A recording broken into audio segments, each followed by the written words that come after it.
And I have two guests with me, Tom Schmuggy and Dave Dubois, and we just went over some news projections about water availability in New Mexico. So where do we want to take off from there? I would like to comment a little bit about two recent papers that have come out.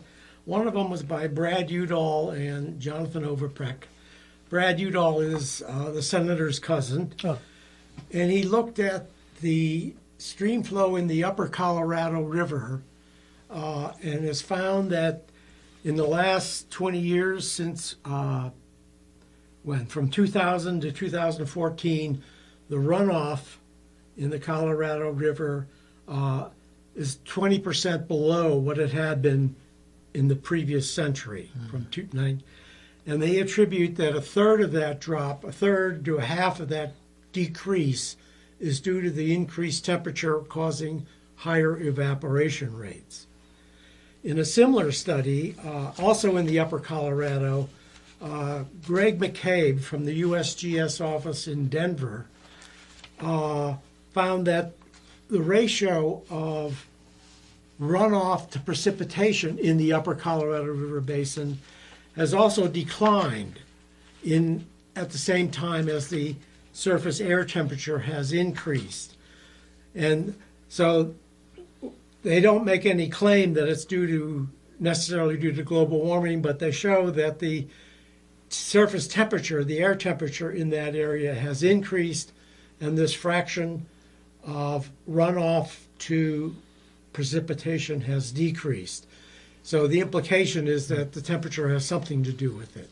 Right. Well, I've done a lot of research on the coupled actions of temperature, humidity, light, and so on, and CO2 on evapotranspiration, well, transpiration by plants and some ground evaporation. And once you kick in a lot of CO2, you also suppress the stomatal opening. So the projection is, which I haven't done in detail, that it's almost a wash. But if you change the vegetation, especially you get more herbaceous vegetation, tends to have considerably higher stomatal conductance and water use. So, there's another interesting thing about pecans. I did an analysis of these eddy covariance measurements, interesting technique, on a pecan orchard in Tornillo, Texas. And I put together a detailed process model of all the fluxes for the pecan trees, the CO2 uptake, the water use, the convective heat exchange, and so on. And one of the shocking things was the only way that I could make the data fit is to show that pecans don't shut down their stomata when it gets dry. So you'll see 8 millimeters a day as the annual or the daily evapotranspiration. And when you get a really hot, dry day, it goes up to 12 or 13. They just don't stop. And I think that has to do with their evolution in the humid areas. Pecan is Caria illinoisensis, so it was a more humid area. They don't need to conserve water nearly as much there as they do here. Yeah. So the crop mix and even the wild vegetation mix does make a difference. Yeah, and that's kind of one of the scary things I've seen with some of the projections is the ET, the evapotranspiration. That's looking at the different areas, and it's not evenly over all of New Mexico. There's a gradient. It's higher it looks like it's higher in the east part of the state over time, and even if we did the same thing we're doing now, it's gonna require more water, and and then we're not having that water available. So it's going to be more stress, and it's going to change not only the growing but also pests, the things that attack things, and less freeze, longer time between freezes, and so there's a lot of factors that need to go into when we think through how do we adapt, because a lot of it's we're going to have to adapt to new practices, moving things to different places, because it may not be habitable to have the same crops in the same area, and 50 years from now, and maybe it may be very expensive. And I mean, it's a lot of times it's hard to make money right now. Think about it. If we don't have water and the water is not at a different quality, and you have to change, like if we continue to pump saline water out, we have to clean it, right? If you want to have higher quality, unless you want to keep dumping saline water on your surface, your soils, and then the soils change, the chemistry. Yeah, I think Mesopotamia had a lesson for us there. Right. Yeah. So there's a lot of factors that go into. And it's not just we're just preparing for a warm climate. There's all the other things that we have to really consider and put into models, and not only just mathematical models, but economic models that we have to, and social models. So how do we change the way we think? Because we're used to doing this, and including myself, I'm pretty stubborn. I don't want to change my ways, right? I don't think you're unusual. So how do we do that? Right. Well, thinking of changing crops, just a little anecdote was what happened in California in the recent years, where they're bulldozing pecan or almond orchards because they didn't have enough water, and that's a long-term investment that you lose. Right. Yeah. Yeah, it's very interesting. Speaking of the pecans, certainly it's a dominant crop in the area right now. We heard in the Academy for Learning and Retirement, we had a presentation by the Secretary of Agriculture for the state, and he commented that he noticed that a lot of pecan orchards being planted in China and India, who are currently two of the bigger customers for the local pecans. And I just noticed in today's paper where there was going to be an increased marketing campaign in this country for pecans, so that maybe that's to compensate for. Right. That's in today's Sun News about the marketing for pecans going national. Well, and the other comment I wanted to make about that was one of the young men within the Water Resources Institute gave a presentation in Chihuahua, Mexico. He said on his way to drive down there, he noticed a lot of pecan orchards being started. So that it's interesting. There may be the market competition will affect our local market.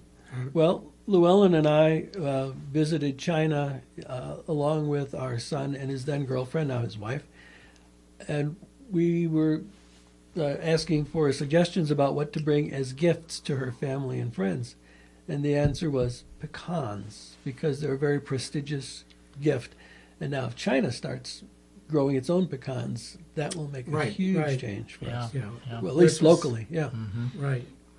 And what's to stop them from just doing other crops too, as well? Right. Is that as places have, the habitation areas, the growth areas are, change, and it may be more profitable to have things. So we need to be competitive, and our universities need to really be thinking about those things. And so how do we get people to make money still, and have economic living, but adapting to these new environments? Well, they're one of the most water poor and arable land poor nations, all the major nations. 8% of their area is arable compared to 20% for other major countries like the U.S.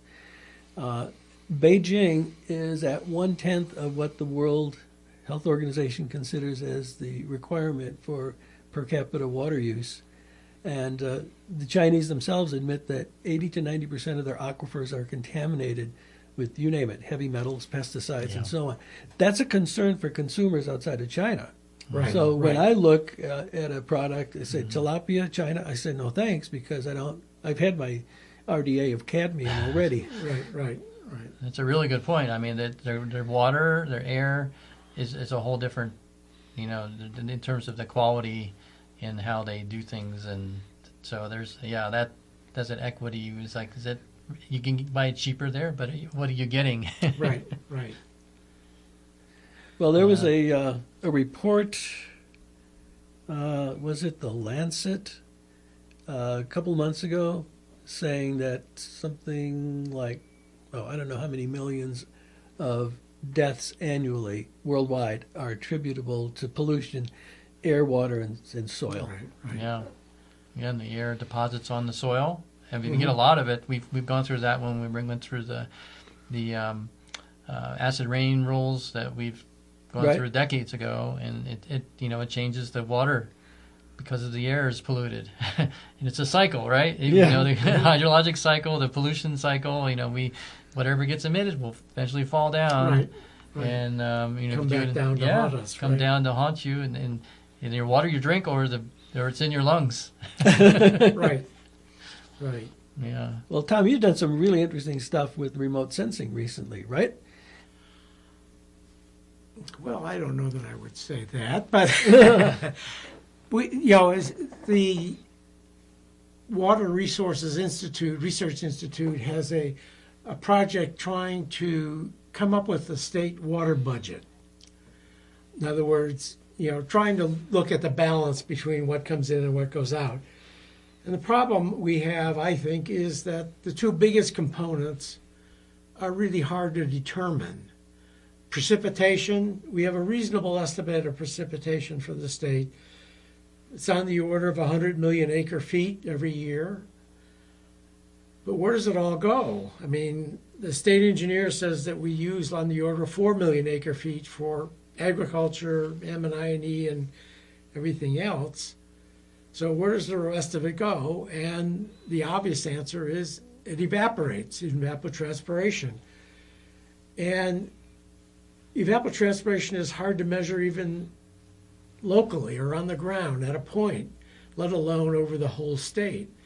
We have been working with Gabriel Sine from the USGS climate office up in Fort Collins, and he has been using satellite data with a model to estimate ET over evapotranspiration over the whole country.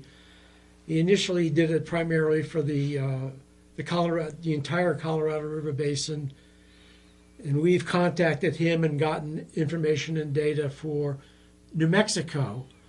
And basically, but what we found is that initially his model was estimating more evapotranspiration than precipitation. So we know that there's some considerable uncertainty in the estimates. Could I ask one? Is he possibly using surface energy balance?